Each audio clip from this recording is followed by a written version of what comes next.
corporations, like initially they were small, right? I said Blue Mondays. You go in and you have these kind of days off, and they're slow, and everybody's hungover. And you usually worked Saturdays, and you worked long hours, but they were you had close to 100 saints days, depending on what part of Christianity you were with, and like usually if you've got a little shop of 20 people and you start hiring guys, and it's like, well, they're all Polish Catholic immigrants. Like, you might not even be that, but they're all going to take the same days off. And if they're all together, they don't care. They're going to do this as holy day. I mean, that's not unionism, but it's the power of unionism, right? It's like that kind of like, well, all right, the bus just kind of has to go with it. And they get days off. They get a lot of days off, even if it's, till they're fighting for the weekend. So that kind of changes over, over time as industrialism changes. All right. Well, okay, that was good discussion, you guys. I really like that. And I've got more good stuff coming up on those subjects. And way back in August, I was talking about kind of like front loading a lot of stuff in the class. So it does really feel like drinking from a fire hydrant in terms of information and how much we're trying to all of a sudden take in and realize is out there. But it gets easier as we go along because like a lot of the terms don't really change, or they just kind of get associated with each other. And you can kind of see like, oh, things are falling into like certain categories and groups, or there's repetition to things. And the idea of nationalism is nothing new. And so here's the thing about World War One. It wasn't called World War One. It's called the Great War. They didn't know a second war was coming, right?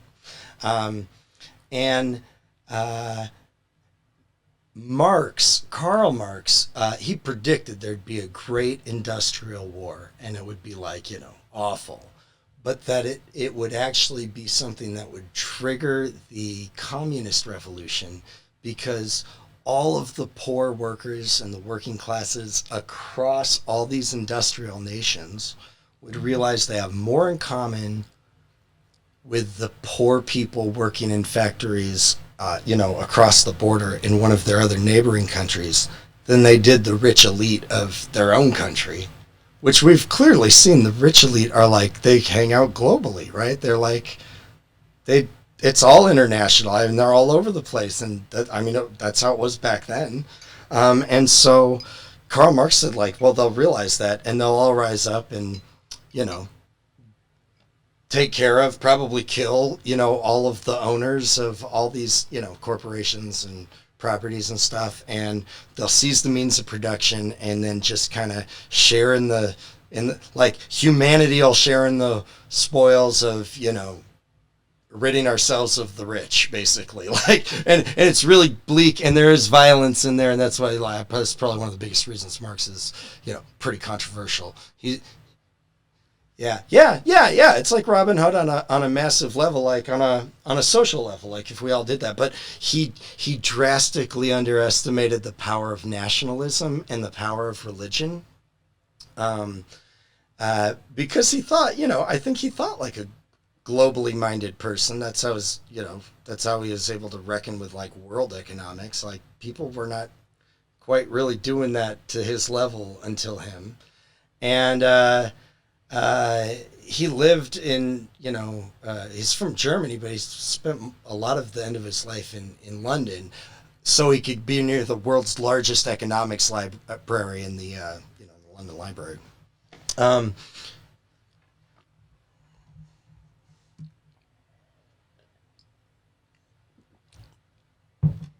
Yes. And because of that, the countries were really able to pull on the kind of national heartstrings of their citizens, and people who had learned to kind of become more and more dependent on the government. And they could do it by new means now. Like, propaganda is a thing, because kind of advertising as a business or career is starting to become a thing. And so, across the board too, America's not the only one. We everybody makes racist posters and like prints, totally false stories and inflated things that like rile people up. I mean, like not to the level that is happening right now, but it like things still got perpetuated. Um, uh,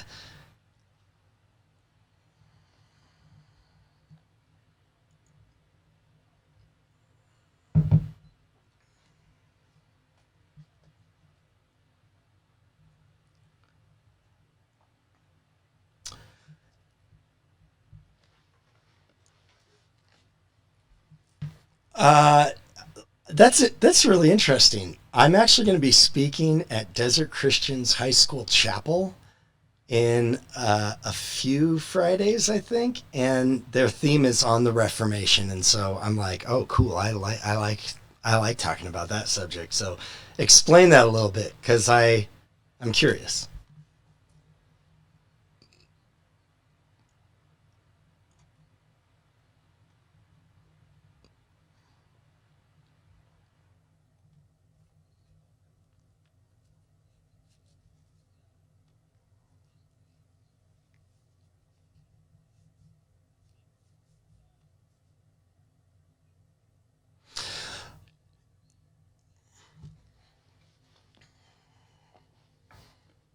Yeah, yeah, and I see how you mean that as propaganda, and I think in like the neutral or even good terms, yeah, that's it. And one of the reasons the Reformation happened then, because it wasn't like people didn't try before. There's always been like heretics who have tried to like get Christianity to change, who are get run off or burned at the stake or whatever. The Well, they were, and they had more like economic independence in Germany at the time, but they were also like the printing press had just come out, and so not only the Bible could be printed and people could read the Bible for themselves, but they could also print their own, little pamphlets and theology tracts and uh, catechisms and stuff like that. So that is like, in terms of like the 1500s, that's propaganda, right? Like that's propaganda material. They didn't have like big giant, King Kong posters where the Kaiser with a Kaiser helmet on that are like insinuating the Germans are less evolved than everybody else, or like black people, however, whichever way you take that, it's pretty bad.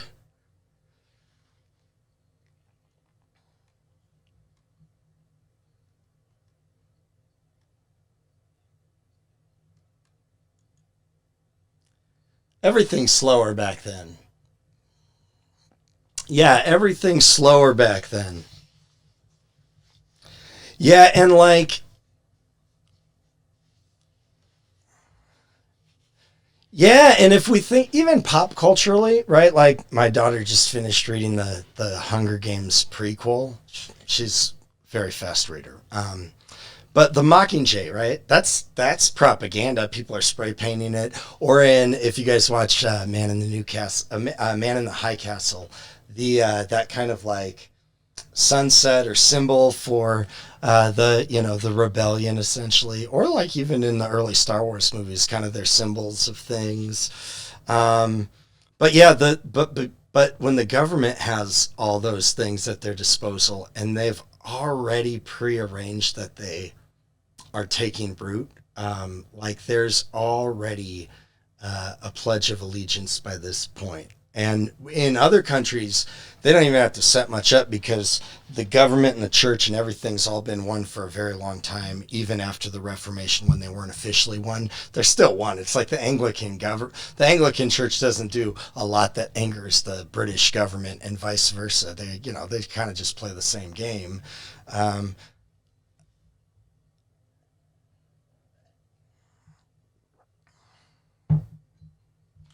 yeah, and certainly with war, propaganda gets used to try to shape, and literally when they're creating this, the government, um, and I think during World War II it was called the Department or the Division of Propaganda. Like they were a little more. Yeah, they were a little more open about those things. Like after World War II, we changed the Department of War to the Department of Defense, and then waged more wars than ever before. Like, well, that doesn't what.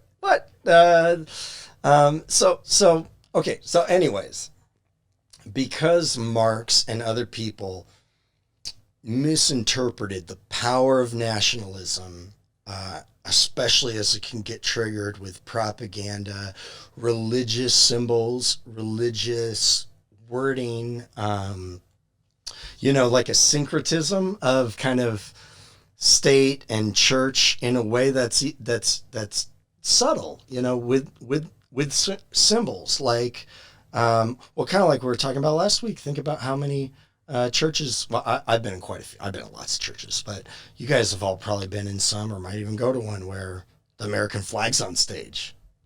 That's very unorthodox theology. That's like that would not fly with like the early church. They wouldn't be like, let's get the Roman flag up there next to the Bible. That like what? That's not.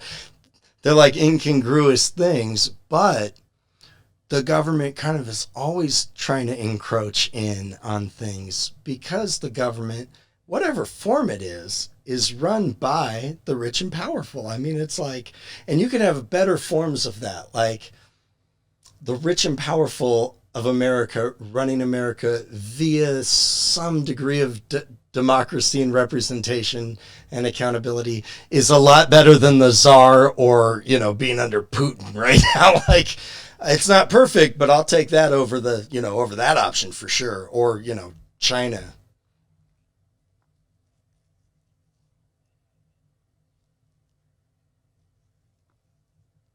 Mm.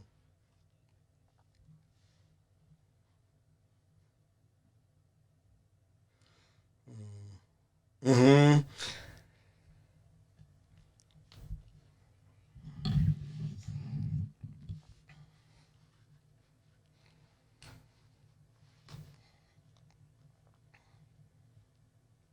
Yeah.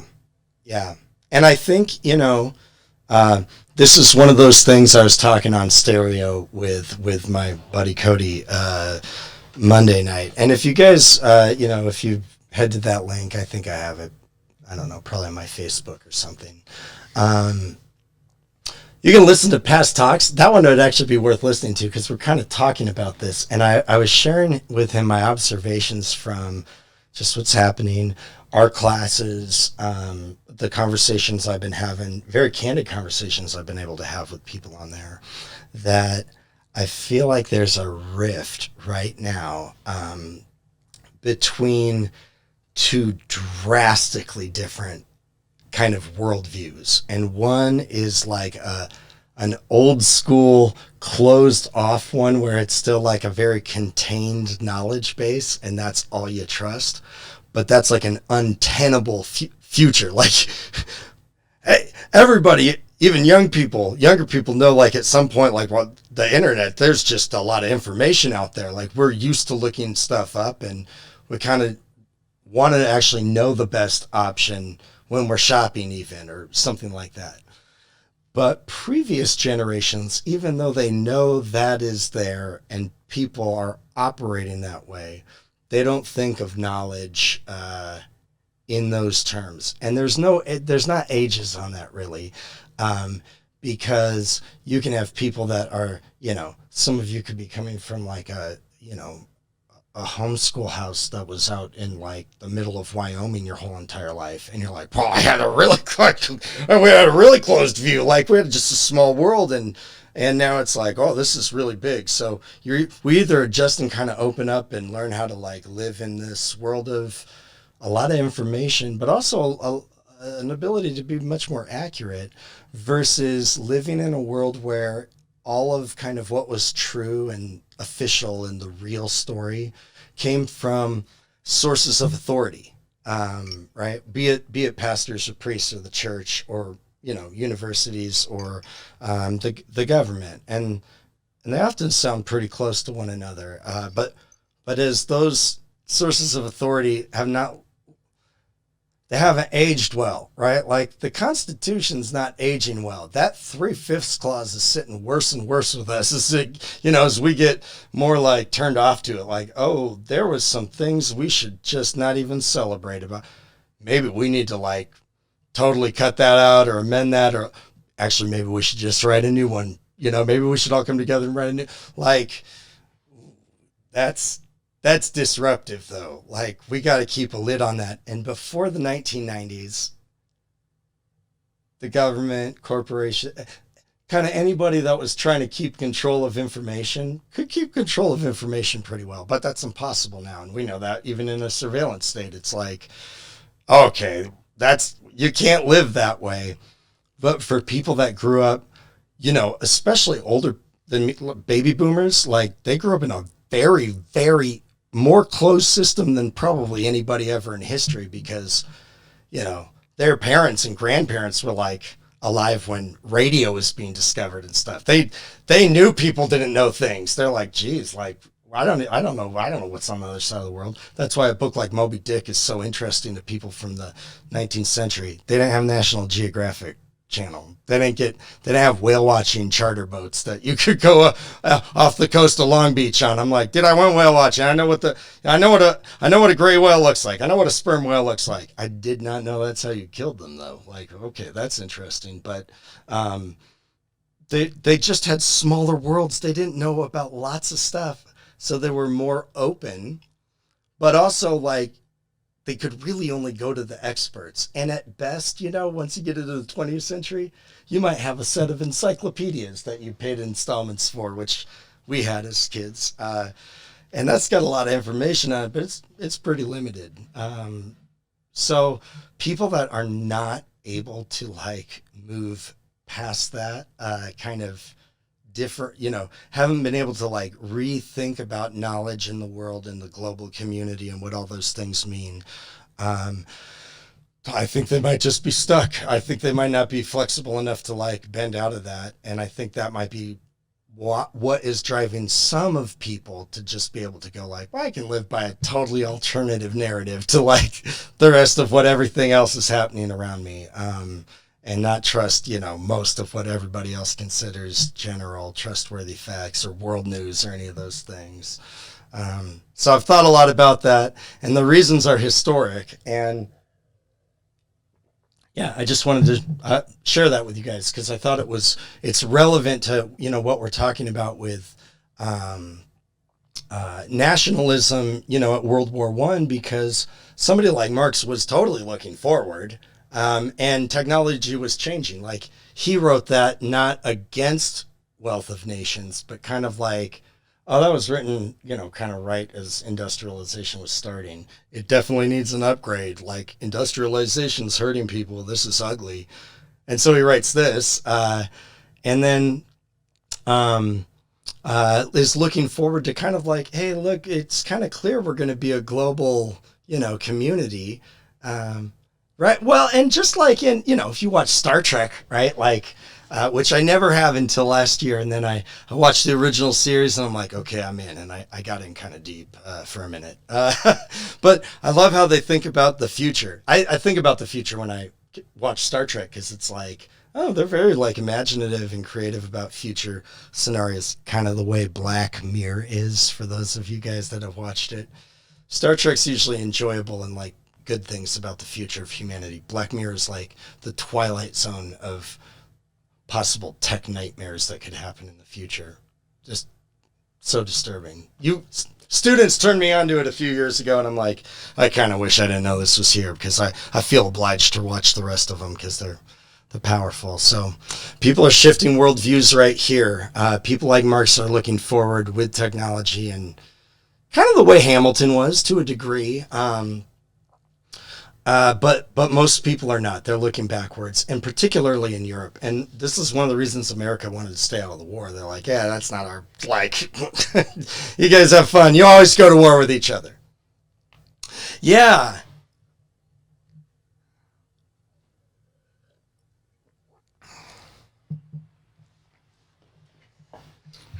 Right, right. they've got their own empire stuff going on now, and like Europe's always going to war. France and Germany are always fighting each other. Like Russia's always threatening it's all like it's always happening, especially all through the 19th century. So it's like, well, I'm not gonna get in another one of your stupid wars, even if it was like to the scale of Napoleon. Whatever. The problem is Hitler is the scale of Napoleon, but he's the industrial version of him, which comes in, shortly after World War One. Yeah, he is Napoleon as an officer in the French military right now, right? Like in World War One, Hitler's in the French military. He's like I said Sunday night. He's one of those message runners on the front line. Eventually, he gets awarded. Napoleon was a great, military man, took charge. Like, there's a lot of similarities there, and it's not because like they're both possessed by the same demon. It's not like that. Yeah, it's like, well, they understand how these certain principles work that most people just go, nah, that's impossible, or that's crazy, or that's, nobody'd ever do that. Well, they do that stuff, and it's like, well, we probably have to continue to prepare for people doing the stuff that seems unthinkable, because clearly it keeps happening. I'm not making any specific references, but like, yeah, this is a continual problem for us. So nationalism is, drummed up. People are incensed with these kind of, if not made up, sensationalized stories of, atrocities that whatever enemy they were against waged against them. And then you have the church. The church is all mixed in. Oh, Isaac, mute. Thank you. When you have the churches all mixed in, it's like, oh, okay. The Anglican Church is telling all of their adherents that God is with them and for their colony and queen and country, or king and country, and like the flag, and so like when they say go off to war, you'll win, like God's with you. Well, the Roman Catholic Church and the parishes, they're saying the same stuff to the Italians, just like the Russian church is saying it to Russian. Like, all the nationalistic churches that were really mixed in with patriots, they all encouraged all their countries to go to war, promising them kind of holy victory in kind of the, nationalistic pursuit of international peace, and just, stuff that is, again, not new and not old either. It just keeps happening. But what doesn't happen in America, because America doesn't go into it actually quite so much with religious reasons. They're more straightforward about kind of economic interest and then like, military threat.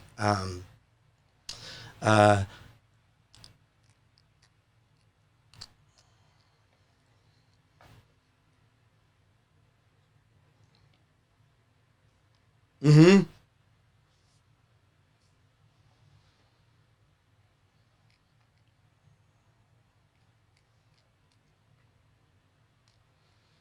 Yeah, just like unthinkable, horrific. Like people are, going with bayonets before this, and now it's machine guns and mustard gas, and it's like, well, dang.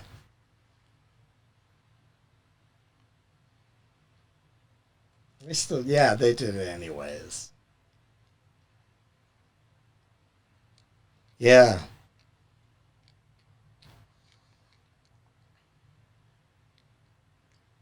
yeah. Yeah, and here's the thing, like, nobody won the war, right? The Russians definitely didn't win the war. They lost tons of people, not as much as they're going to lose in World War II, but they still lost a huge percentage of people in total casualties. And they dropped out in 1917. And then they had the Communist Revolution, which didn't have to be the worst thing in the world, but kind of turned into the worst thing in the world. You get Stalin eventually because Lenin dies pretty quickly, and it that gets ugly, and we'll get into that later. But like Germany definitely doesn't lose. But here's the thing, because the Allied forces never actually get into German territory, the German people don't understand how they lost the war. They agreed to an armistice, which means you kind of call truce for a minute to negotiate like terms of a possible treaty. But like North Korea and South Korea have an armistice. They're technically still at war. In fact, Veterans Day, November 11th used to be called Armistice Day. Because that's the day that they called a ceasefire to have an armistice to negotiate things. But the German government like collapsed and fell apart, and they definitely lose. They definitely lose the war. Yeah, they never really had the Roaring Twenties. It's just bad after the war and doesn't get really better until like Hitler comes around from a materialistic point of view. But from a different point of view, it's very culturally thriving and new, and there's lots of kind of like shake up in the government and kind of the power structures even, which is why somebody like Hitler could kind of climb the ranks at that moment. But we're getting a little ahead of ourselves on that. So I'm just trying to say Germany definitely loses the war, but France loses the war. They lose like a third of their men between like 17 and 30, so like people they're just used to living with less men. There's a whole generation that's missing people. Yeah. Hold up, Isaac, hold up. Somebody else asking a question here. Yeah, I have actually. Have you been there? Oh, I've been to Austria. Did you really?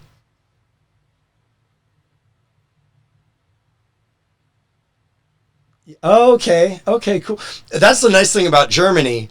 It's like you can get to a lot of countries from Germany, but that's also the thing about Germany is that they you can get kind of attacked from all sides in Germany, just like you can in Poland.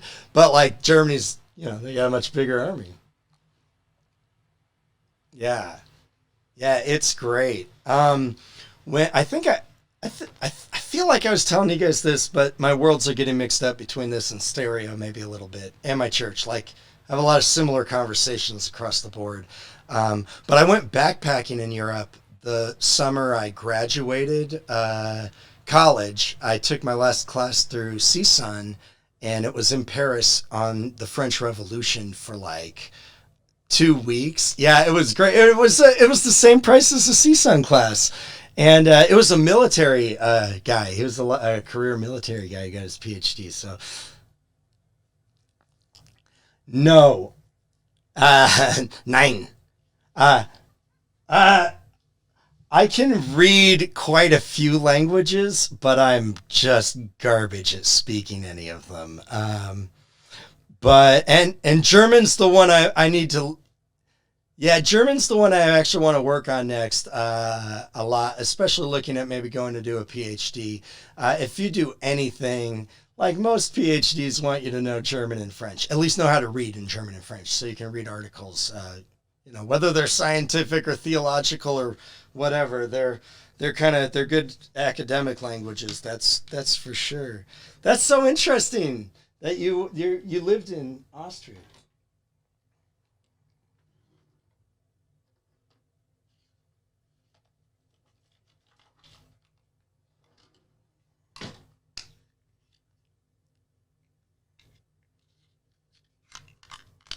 Hmm.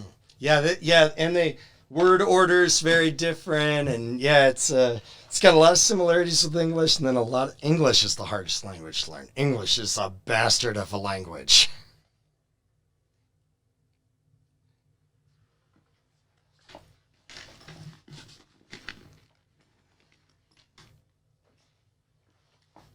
Oh, right. I know. Yeah, when I was in Austria, me my girlfriend at the time, she flew out to meet me for like I went solo for 2 months, and then she came out for the last month of it, and we went to Salzburg, and that was cool. I like that city a lot. And then we went out to Berchtesgaden, which is uh, I think actually might technically be in Germany, but it's like right, it's like maybe a half hour outside of there. Hitler's like Eagle's Nest Resort. He knew how to pick the spots, man. That was a nice place. Yeah, it was beautiful, and I loved Austria. We went down and got schnitzel from our farmhouse.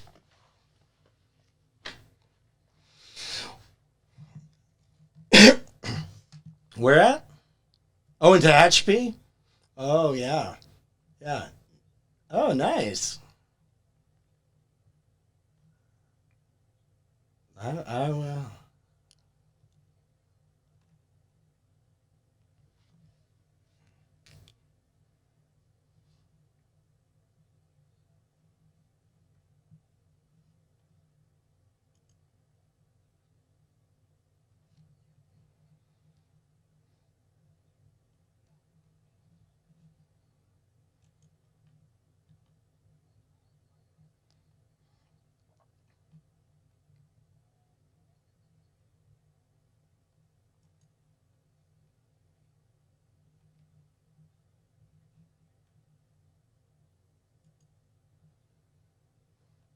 Mm-hmm.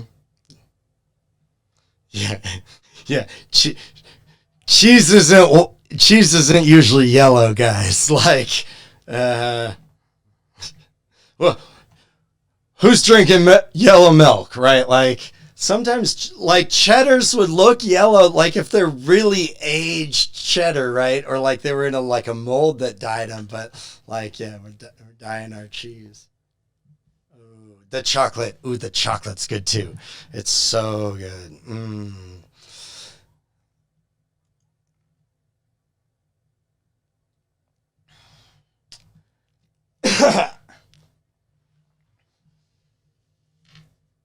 Yeah, that's true. Well, they're either super friendly or super stuck up. It depends on what part of Italy you're in, I think, or like what kind of group you're in. Because uh, yeah, I mean, I had pretty good experience most places. Germans are definitely like colder and more reserved, but so are like Swedish people. Like I think it's just kind of, I think actually Lutheranism might be a big influencer on that, and they're all those kind of countries in that way are Lutheran. But I digress. Let's go. Let's take the next 20 to 25 minutes and look at World War One. I mean, we've been talking about it and the consequences, and yeah.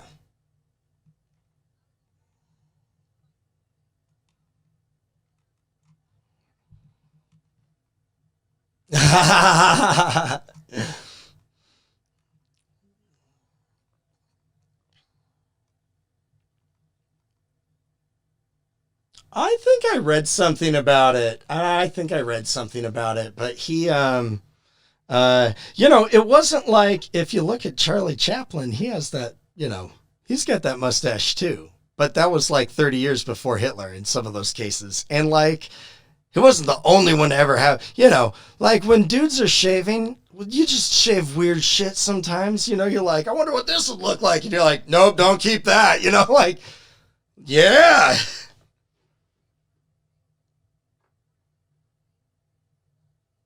Oh, that's right.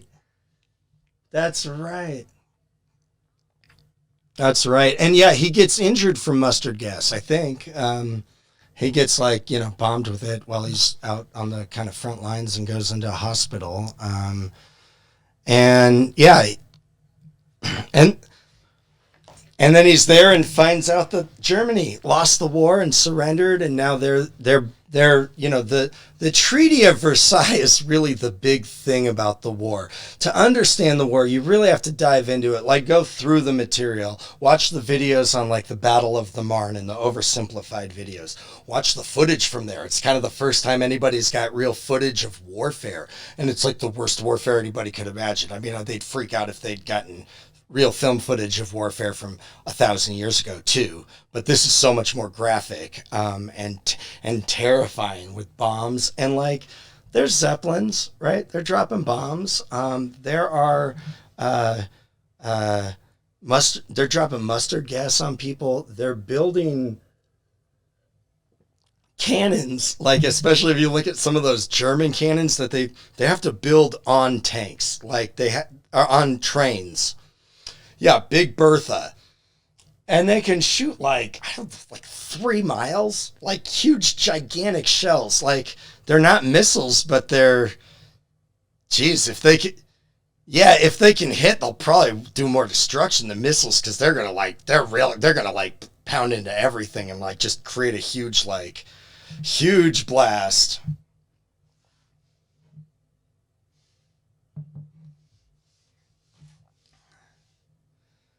Yeah, and missiles can hit and blow up and create a degree of a crater, but you know, I don't know, like a 2-ton bullet like landing in the middle of your town square is it's gonna blow up the whole city. But I mean, they couldn't hit things with it very often because it's very inaccurate, especially when you're trying to shoot over 3 miles away. So they might, they hit all kinds of stuff a lot, but they're terrifying weapons, and they're weapons of terror. Yeah, I mean, yeah, they hit towns they didn't mean to. Sometimes they hit their own troops. And then there's malfunctions and backfires. And so to really understand the war, watch those videos. And like, if you guys haven't, so here's the Satori board for, this section, the war. I've got 1917 still here. So like, I'll leave it up for a little bit longer. Watch it if you haven't. It's a great movie, and it definitely immerses you into kind of like the horrific and totally surreal craziness of what World War I would have felt like in one place. Like, doesn't cover the whole war at all, and the all of what's going on there. And I posted our class discussion in case you guys want to listen. And then I started updating some of the material here. So let me grab a water. I'm going to get a refill on coffee and go through this material.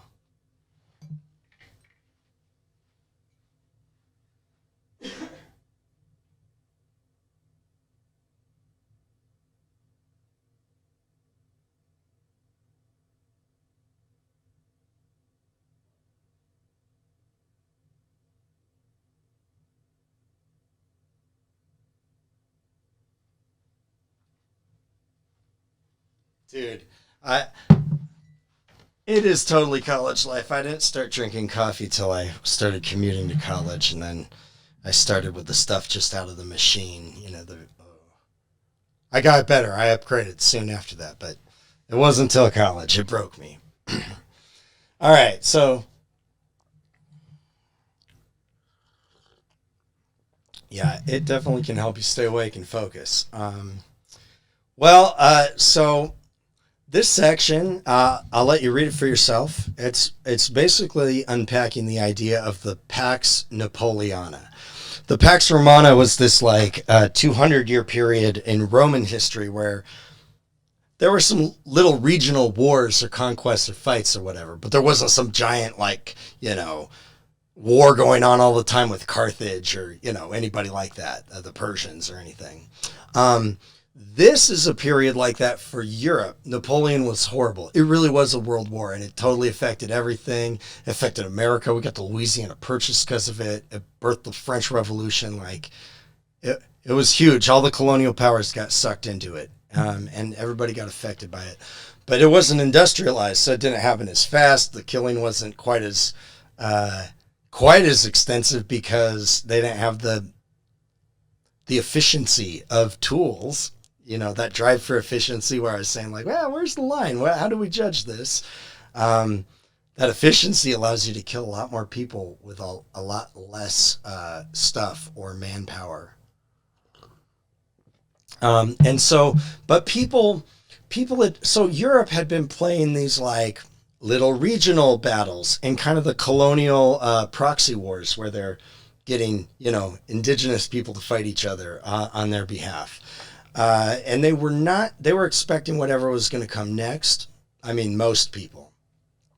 That it would be like another one of these border or like regional wars like the Franco-Prussian War in 1870, which really like unifies Germany into a country.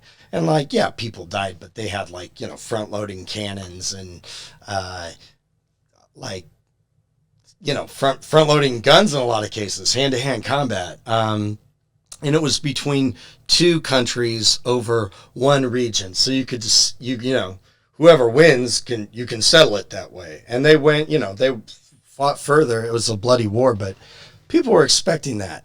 And when you think about America and the Spanish-American War, well, geez, if the Americans are so good, Germany or Britain or, these people that have historically had way bigger armies and navies than us, they could have a splendid little war of their own. And this shot, which watch the videos to understand it, but the shot that sparks this thing that happens is Archduke Franz Ferdinand. And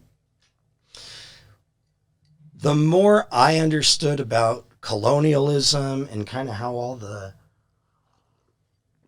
complicated treaties and alliances, and then even like kind of historic grudges or hatreds or contests between powers that have gone on like for centuries in some cases, the more this made sense to me. And I'm like, oh, I could see. And now I'm like, I am shocked this didn't happen earlier. Not particularly this leader getting shot, but like one of these colonial leaders that's oppressing a colonial power that was like head of the government. And when they get killed, it's like sends everything into chaos. And they've all had secret treaties and alliances with each other and all these secret agreements that all the other ones didn't know about, to where if this one goes to war, it means these three other ones have to go to war with them. And, if they're invaded over here, this country's committed to this many troops. So it's like, when I say powder keg on the writing there, it's like, whoa.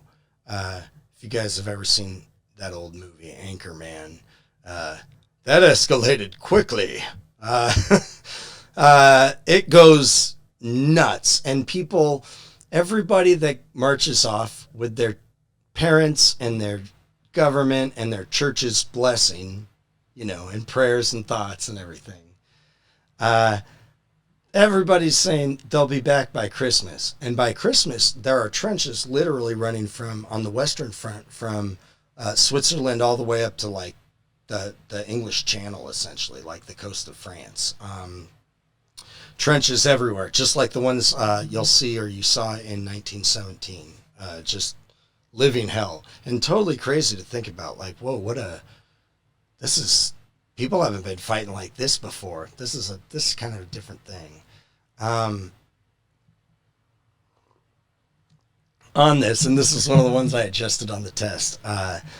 This is right when the Panama Canal opens, which of course is really great for a colonial power that has colonial possessions in both the Atlantic and the Pacific, which America does, but also Germany and France and, the Netherlands and Belgium and Russia, all of them do, and all of them have fleets, and it's now much easier and efficient to, ship through here, but America controls it. This is ours. So this is like, just like getting Pearl Harbor is like a huge win for like strategic naval control of the world. Yet, the Panama Canal in the 20th century was like definitely that. And so it opening right at the time of World War One, gives America like immense. We make a lot of money. The economy is going great during World War One. And we're selling to both sides, right? We're selling to Germans and to British people and to French and supplying across the board, supplying oil. Um, and it won't be until the war gets a little out of hand with submarine warfare that America will begin to be postured to enter this thing. But this is a huge thing when you consider, okay, the first modern industrial war is starting right as this thing that's taken, like, at this point, you know, over the several attempts, like 30 years, 40 years to complete. Like, this is huge, and it just finishes right at this time. Like, everything was It's kind of 1850, and you're in New York and hearing about that sweet, sweet gold on the West Coast. The world of yeah, I mean, it's a both sides stuck in marvel of engineering. Here, like I said, watch. I mean, it's a 3.5 minute video. You know, it's not that long, but watch that and kind of read through this, because the statistics are they're really like, they're hard to really conceptualize. They're kind of in the category of we could say we know that, we believe that could be true or something like that, but we can't really imagine what that would be. And then try to find some comparisons. So, like, in the first day of the Battle of the, it's either the Marne or the Somme. I don't know what I'm looking at right now. They have 50,000 people die. That's like probably about like the young male population of at least the whole entire Antelope Valley. Like, all young men between 18 and 30 in the Antelope Valley, are dead. Everybody, every one of us, me included. Oh, that's crazy. Yeah, like that's insane. That's crazy. We don't have any like category for that kind of death. That nobody has. That's inconceivable. And I think it's one of the reasons we have trouble really wrapping our mind around this and the aftermath and how much things changed, because we've never experienced a war like that. I mean, thank God. I haven't, at least. Maybe somebody that's a bit older than me. I mean, but never like this. And so this is like one of those changing points for humanity, really. Like, not just one generation or one culture or one country. It's kind of like, oh, this is the turning point right here for humanity to enter from like the primitive industrial age into like this kind of like highly technocratic industrial age that will kind of go throughout the Cold War, at least. Where it becomes more robotic than simply machine or like, you know, heavy industry based. And as we'll see in World War II, those kind of like breakthroughs in terms of atomic bombs and, you know, rocketry and that kind of stuff are, they're definitely like really quick advances to where people are right here. So by the end of World War II, us, the Britons, and the Germans, and maybe one other country, we had jets. I mean, they were really early ones. They're primitive, but like, we had jet planes by then. This is like you saw in 1917. The airplanes are like flying, dogfighting. You're like, dude, it looks like you could outrun those planes. Like, they're just kind of puttering along with little lawnmower engines in them. And like I said, you know, sometimes they're shooting at each other with their handguns even.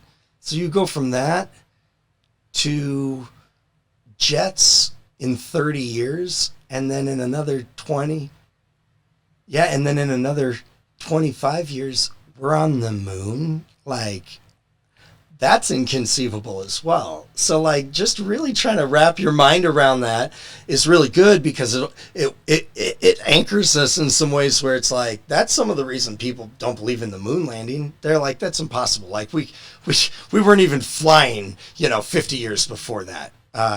That's crazy. We can't do that. Like, it's got to be a hoax. Maybe they figured it out now, but not back then. We needed computers. But when you understand the trajectory of it, it's like, oh, okay, well, that's pretty remarkable. And unfortunately, we can really only, say that the world wars are what produced such like crazy advancements so quickly.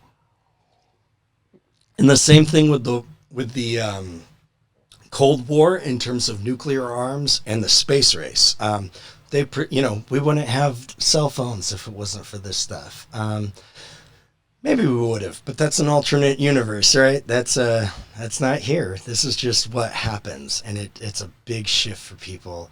And having footage to like really see the kind of horrific nature of war, it changes people and it scars people. So people that are already feeling disconnected from kind of the traditional roots of their ancestors, in a sense of like living in the same place, working the same kind of job, wearing the same clothes as their parents, especially if they've moved into cities or doing a different occupation now, or immigrated, right, to a different country. They're already feeling very disconnected. This fills them with terror, right? Because now everybody realizes like, whoa, this is happening. Like nobody's stopping. Like people are just doing this with nobody's coming home by Christmas. That's for sure. Like they realize it by this point, like, oh, I think we maybe like overestimated the power of our Kung Fu punch here. Like this is not going to be a splendid little war the way it was for America. We're all armed up like America right now. Spain was not. Spain had a dilapidated fleet and was like in economic ruins. It was a kind of a punching bag.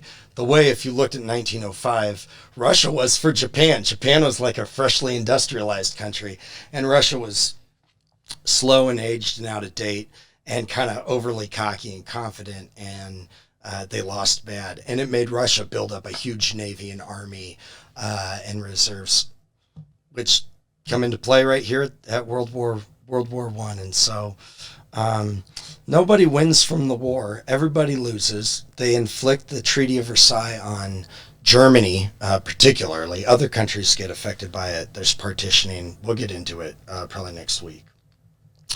But because nobody wins in Europe, that is like the mark right there of when you start to see mass desecularization. So like Europeans as a whole are not involved in Christian religion. It doesn't mean they don't even have Christian faith. They could believe in Jesus, read the Bible. They're not part of any church. They don't go to churches. They're not part of the Catholics in France, I think, are like, I don't know, the pretty like active ones that do anything, it's really low. And 20 years ago, people were talking about that trend happening in America because while we didn't experience the fallout from World War I or II, right? Like hundreds of thousands of Americans die from those two wars. So there's like definitely a mark on society, but there was no fighting in America. Like villages aren't getting raided, people are not getting, raped by invading armies here in the continental United States. So it doesn't affect us the same way. We don't like respond with that kind of same like hopelessness or like just kind of despair or like abandonment of the reason of the past and kind of a more open idea of the future because, well, everything we've been told and everything we thought we knew is wrong, and we got to reassess everything now. That is happening a little bit right now, I think, with people like, oh my God, we've got to have a whole new, mindset about things or embrace a whole new kind of worldview, which is just nothing but war will probably make people do that because it's so uncomfortable.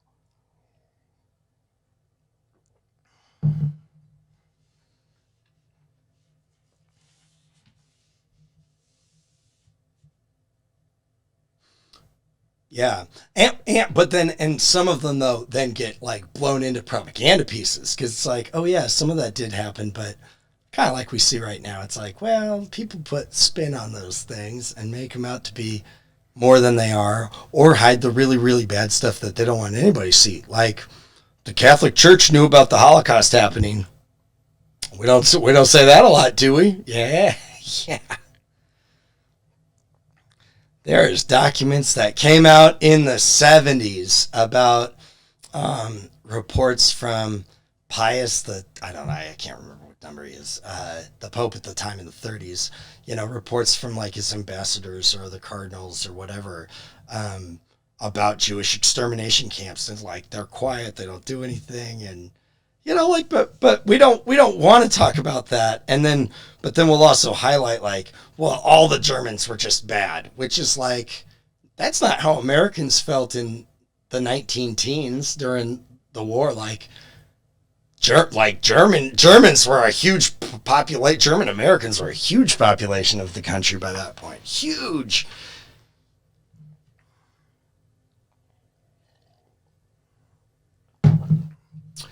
Well, yes, in World War II. In World War One, like they knew, but they were like getting reports. Like everybody kind of knew. Like everybody's aware of like war happening and the death tolls.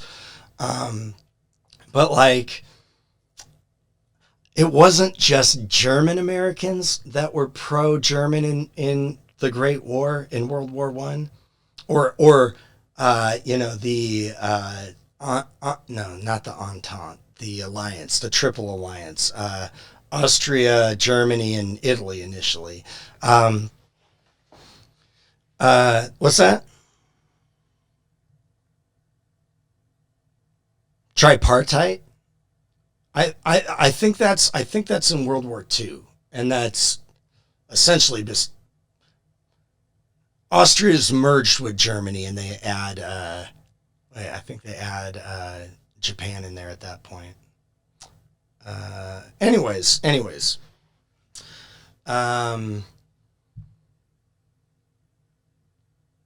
can't remember where I was going with that actually. What was I saying right before that? With the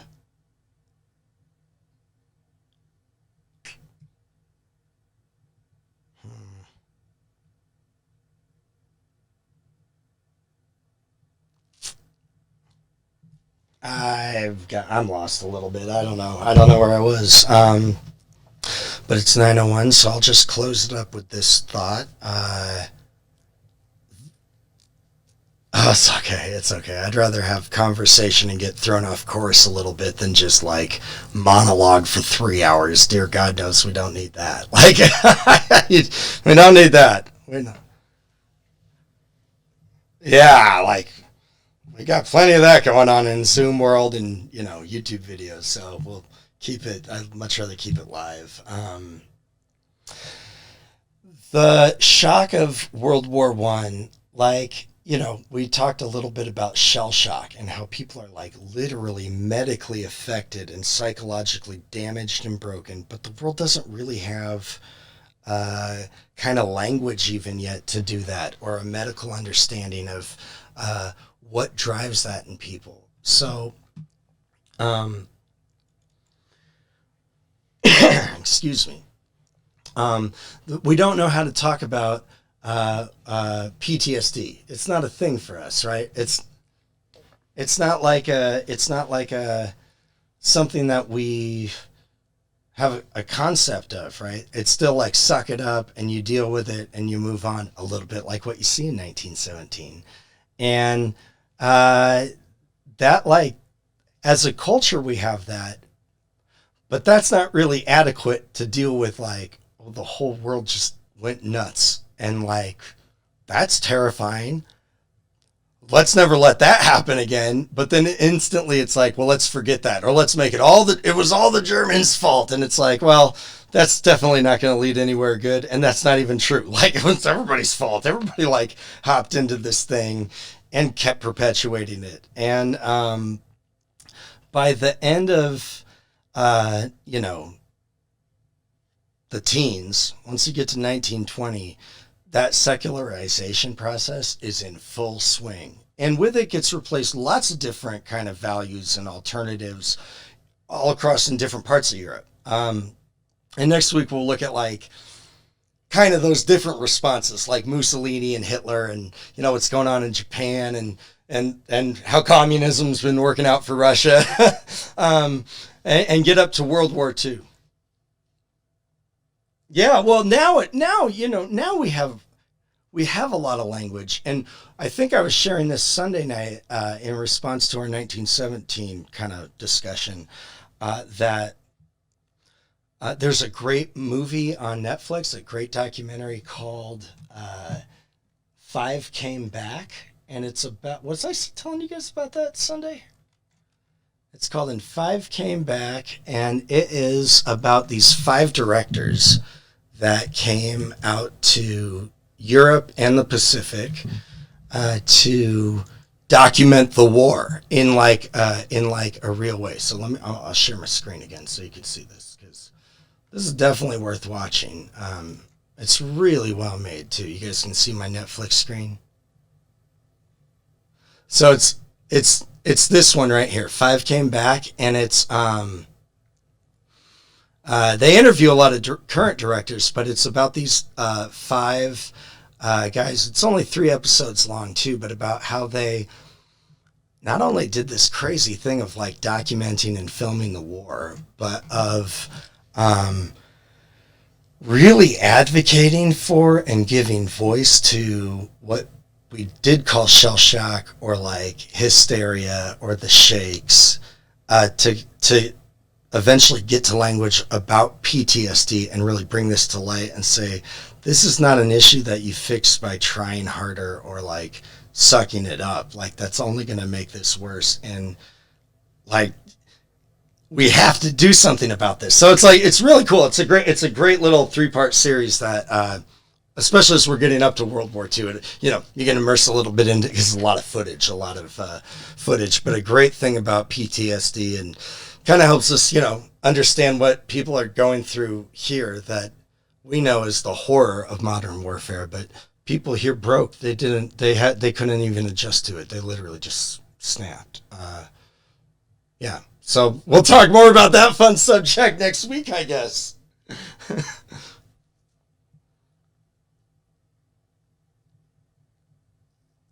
Well, there's like physical and psychological, right? Like, you can have physical pain, and you can even have, I've seen studies now on, what's the word for it? It is genetic. It's like genetic PTSD, like or like hereditary trauma. Like, if you've been in a culture that was just traumatized for like more than one generation in a row, probably like slavery, or like lots of other situations throughout history, you pass that trauma on to your, offspring, at least for a few generations, until they're not in that situation experiencing that trauma, but they still have all the baggage of it and can be set off by it. But that's different from being in like a combat zone where bombs are going off around you, but it can look the same way. It can manifest the same thing.